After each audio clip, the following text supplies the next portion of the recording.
Most women believe that being magnetic comes down to appearance, and that's exactly why they miss it. Even Marilyn Monroe had the ability to switch her magnetism on and off, which clearly shows it wasn't rooted in how she looked.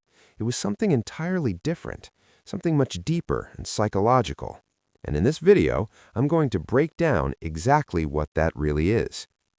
I studied sociology and psychology at university, and one of the things I've always been most fascinated by is personal magnetism.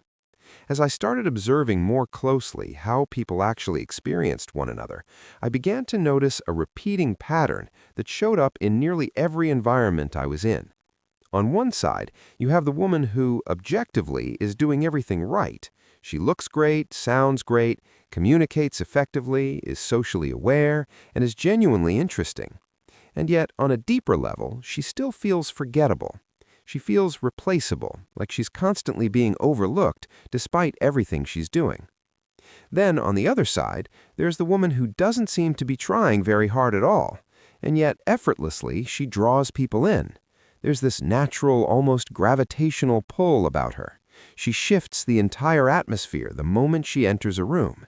People are drawn to her without fully understanding why, and everything just feels different in her presence. Over time, the more I observed this phenomenon of personal magnetism, the clearer something became. It was never about anything external. It wasn't about beauty or even confidence in the traditional sense. It wasn't about being objectively impressive on paper. It always came down to internal positioning.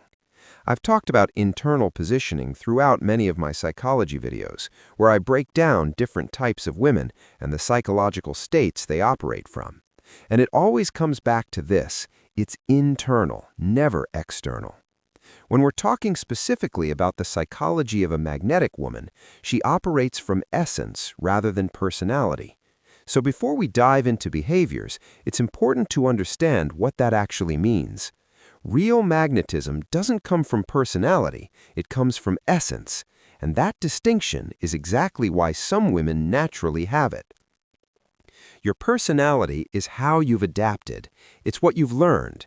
It's the version of yourself shaped by social expectations, conditioning, and who you felt you needed to become in order to be liked or accepted. Your essence, on the other hand, is who you are underneath all of that.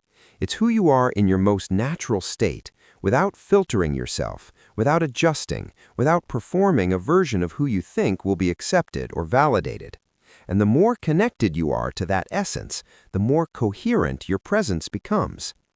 You can't even spell presence without essence. So when you really break it down, magnetism isn't about what you add, it's about what you stop interfering with. It's about removing the interference that blocks your natural essence, the part of you that you were born with but may have suppressed in order to fit expectations or standards you thought would get you ahead. The moment you try to engineer or manufacture magnetism is the exact moment you move further away from it. And this is where deeper internal work becomes important. People often stay stuck in overthinking, projection, and personality-driven behavior, not because they want to, but because they don't feel safe stepping out of it. There's something deeper that makes them feel unsafe just being themselves. But when you are simply being, you're naturally operating from your essence, and that's where true magnetism lives.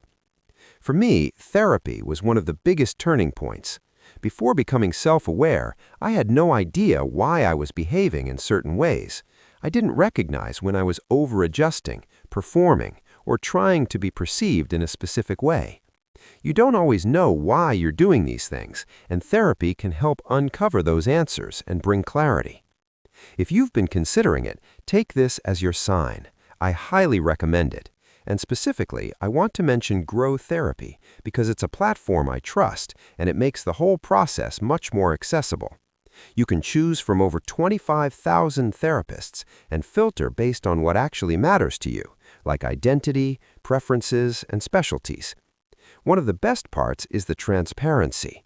You can see each therapist's background up front, book sessions within just a few days, even on evenings or weekends. And if someone doesn't feel like the right fit, you can easily switch. That flexibility is crucial when finding the right support for your personal journey. They also work with over 125 insurance providers, including Medicaid in some states, and you only pay per session. There are no long-term commitments or subscriptions, which makes it feel much more realistic and manageable. Honestly, if I had access to something